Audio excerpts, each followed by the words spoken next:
Today, Dark Side of the Ring dropped part one of their two-part season premiere for Dark Side of the Ring, chronicling the life and story of Brian Pillman. Now, for those of you who haven't seen it, I highly recommend you go check it out on their YouTube channel or on vicetv.com. Otherwise, huge spoiler alerts ahead for the documentary. I'm Umar from Real Take Sports. Here are the 5 biggest takeaways from Dark Side of the Ring, the Brian Pillman story, part 1. Now, my first big takeaway is the adversity and the underdog attitude that Brian Pillman has had from an early childhood to early into his wrestling career. Now, we heard in the documentary, it chronicled how he had over 40 surgeries on his throat because he had a recurring throat issue that had made him have to get surgery multiple times to repair the same issue. His sister chronicled how early on he wouldn't be able to talk after these surgeries for 2 to 3 weeks on end, and how that may have affected him going into his early life and kind of put a chip on his shoulder because people always saw him as the quieter kid. So maybe that's why Brian Pillman later on in his life cut these amazing promos, even though he had a raspy voice, even though he didn't have a lot of practice time, especially as a kid, speaking that much. But you saw the seeds for that maybe planted in his early childhood and all these issues he went through there. Also, we're sticking with the same theme, he also was an undersized guy playing American football. And Brian Pillman was playing defensive line. This is a position where you can't be undersized. He was under 6 feet, and he still went out there, did a great job in college, and he ended up being on an NFL roster. Even though they were told, the trainers at the Cincinnati Bengals who had signed him were told to, quote, kill him, and by that they obviously meant to break him into eventually quitting. Pillman wouldn't do that. Pillman kept on going, and his trainer at the time, who eventually became his manager and his confidant, even said he had never seen anything like it. So Brian Pillman early on especially had this adversity that he went through, and he faced these challenges head on throughout his life, and it was really great to see that brought out in the documentary. My second biggest takeaway has to do with the genius that was Brian Pillman, because a lot of people think of Brian Pillman, they think of this loose cannon character. They think of this guy who was more crazy. He was more bronze than he was brains. But the documentary really shined a light on how smart and how intelligent and how thoughtful Pillman was, especially when it came to his wrestling character. Steve Austin talked about how early on when they were put together as the Hollywood Blondes in early WCW, they had to come up with a gimmick, and eventually it was Pillman who came up with reviving the gimmick of the Hollywood Blondes, and he came up with all the ideas, the promos, the dresses, everything. It was all out of Pillman's brain. And Steve Austin even tells this fun story of how when they were driving up and down the roads, Steve Austin would usually be the one driving while Pillman would be in the passenger seat reading words in the dictionary, and he would eventually use those words that he studied, use those words in his promos to expand his vocabulary. And it wasn't just for promos, he also just wanted to expand his vocabulary in his everyday life. So this wasn't just somebody who was just crazy. This wasn't just somebody who was just a loose cannon. This was somebody who actually put thought into what he did, and a lot of it.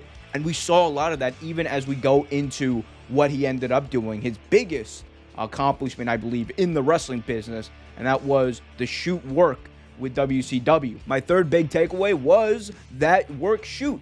So in WCW in the mid-90s, Pillman had moderate success with the company. There was a lot of ups and downs early on in his career in WCW. Pillman was facing some adversity, as every time he would make a name for himself, every time the bookers would begin to use him more and better, those bookers would eventually be kicked out of their spot, so he would kind of be stuck to the bottom of the totem pole. He would be put down, and then he had to work his way back up, not even just to keep his spot, but to actually get ahead. It was very tough times for Brian Pillman, and Steve Austin even mentioned that. He mentioned how that's kind of what happened and how they got together with the Hollywood Blondes, because Pillman and Steve Austin really, the committees didn't have anything for them, so they were just kind of put together as a nothing tag team. But Pillman and Austin made it work, and it got to the point that Pillman was able to negotiate a second contract with WCW.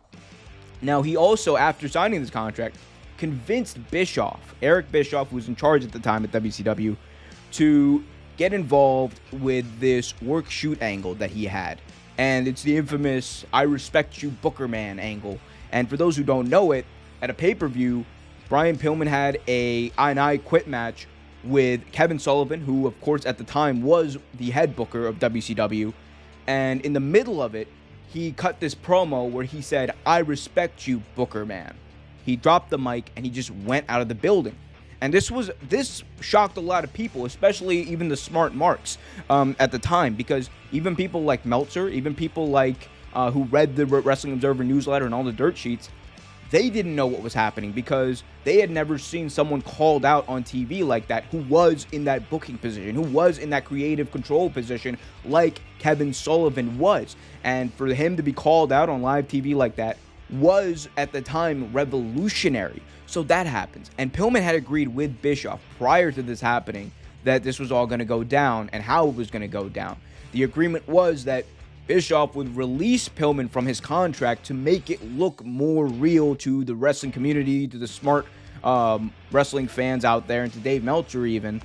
And he did that, and Brian Pillman would go out to ECW and cut these amazing, scathing promos and do some of the best work of his life and become this loose cannon character. This character who people legitimately thought was out of his mind because he had quit WCW. He had now gone to competition in ECW, and maybe he was trying to jockey for position in the WWF.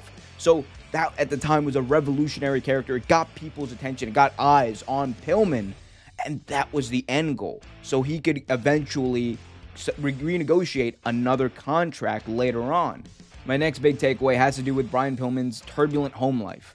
Now, we all know that the life of a wrestler isn't an easy one. You're on the road 300 plus days a year, separated from your family, and this can obviously lead to a lot of tension when you go back home.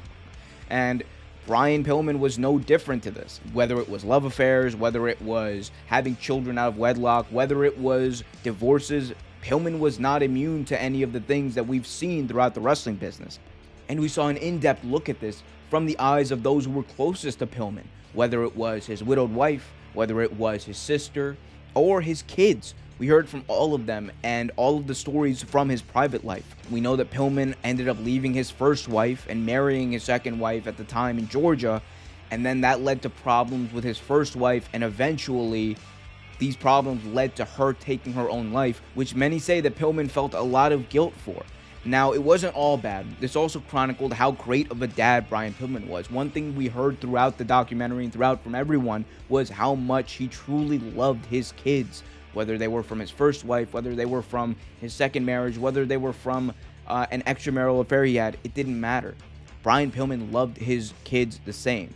And that's a good thing to take away from this documentary. And my last big takeaway from this was how Brian Pillman ended up meeting Vince. So this is an interesting story from the documentary, and one that people are really not familiar with. So what happened was, as Pillman was away from WCW, he had already gotten his release. It was already negotiated. He was free to do whatever he wanted. But the agreement with Bischoff was that eventually he would come back to WCW because that was part of the work-shoot part.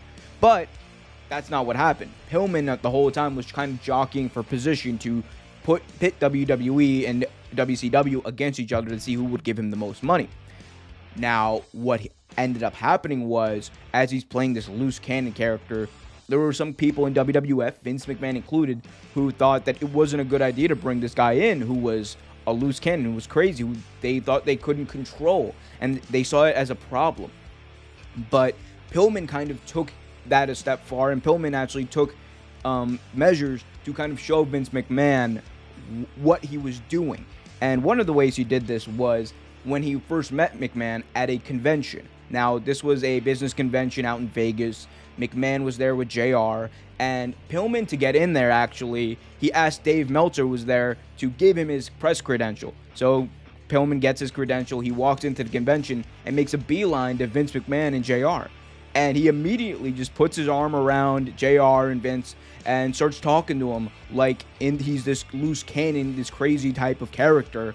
And he's just acting like he's met them before. And it was really interesting to hear JR say this, because JR said Vince was kind of taken aback, and Vince was like, "Oh, we can't sign this guy at all." But then JR noted to him, he's like, "Vince, he was working you. Vince, he told me that he was going to do this. Like, he's trying to show you what he can do. And then that's where Vince McMahon really paid attention. That's where Vince McMahon really said, maybe this is a guy I can make money with. So those were my biggest takeaways from Dark Side of the Ring, Brian Pillman, Part 1. Let me know what you guys think. Let me know what your guys' biggest takeaways are in the comment section below. Also, if you like this video, remember to like, share, subscribe to the channel if you haven't already, and hit that notification bell for more videos. I'm Umar, and I'll see you next time.